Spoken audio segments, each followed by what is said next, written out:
They're a bunch of criminals. They're a bunch of criminals. They've taken over our government. He who makes the money makes the rules. And because these guys make the money, it's the old golden rule. Yeah. And because these guys make the money, they control our government, both the Democrats and the Republicans. And it doesn't matter whether Hillary Clinton's in office or George Bush is in office, the same things are going to happen. There are minor differences, but essentially the same thing is going to happen. Well, you should be frightened because these people are controlling our lives. You know, we're no longer in charge of our own lives. Everything we do today is done by. It's like believing in a sense that America from the beginning was supposed to be a democracy. You keep hearing it's a republic. Of course, it's a republic. Sure. It's a constitutional republic. Absolutely. Right? And if you ask 100 people on the street, what form of government is America supposed to be? We have a democracy. 98% will tell you it's a democracy. It's not. And they don't get this. A democracy, 51% control 49%. It's tyranny of the majority. I wouldn't want to be part of the 49%. In our constitutional republic, 99% of the people couldn't take away the rights of 1%. You have rights because you were born. You had God-given human rights. They're your rights. Intrinsic rights as a citizen. Intrinsic rights. And the government can't take them away. You must understand something. We did not go to Iraq to bring freedom to Iraq. We're in Iraq, and we keep talking about promoting democracy. What we're promoting is a one-world government, a new world order. When they use the word democracy, just take that word democracy out and put in New World Order, One World Order, globalization. Put in any of those words in place of democracy. That's what it's about. But what does they use democracy as a spin word because you think we are a democracy and democracy equates to freedom. Democracy does not equate to freedom. Understand and it's the same as the election. It's all spin. Exactly. You got it. What's the ultimate aim?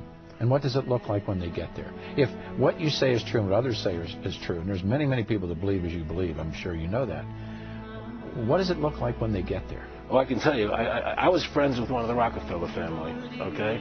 And they were very much behind the Federal Reserve System, the banking, the Council on Foreign Relations, and we were very good friends. And he told me that what they really want to do is have a one-world government without borders. First you have the European Union, the European Constitution, the EU. which the European people voted down, by the way, but they're doing it anyway. Yeah.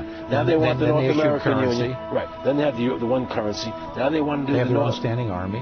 Yep. But now they want a North American Union. Yeah. They want, and then what they want to do is bring everybody together under one. The Amero is there. The Amero, the currency, exactly. I didn't know it is there. And so their plan is to have a government for the world.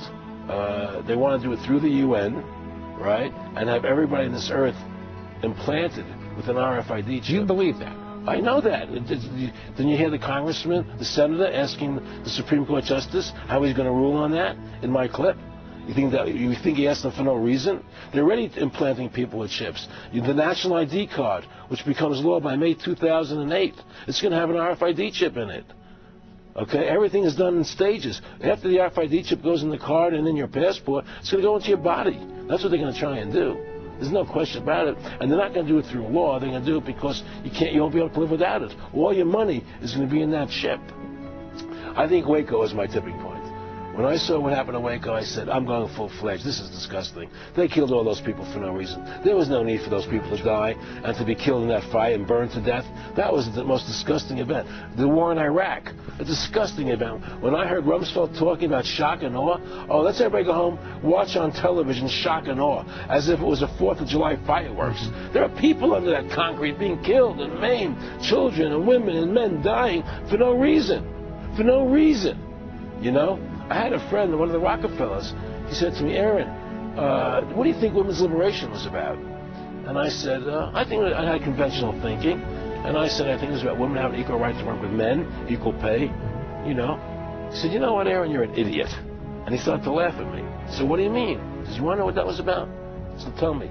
He said, we, the Rockefeller Foundation, financed that women's lib movement. You want to know why? For 2 reasons. Half the population wasn't taxable before. And the second reason is now the kids go to our schools at an early age and we mold them. There's no more family at home to take care of the kids. The state becomes the family now, Aaron. You get it? And that's how this country is working. It's run by evil. It's run by evil forces. And people in this country better wake up to the truth and save this country from what's happening.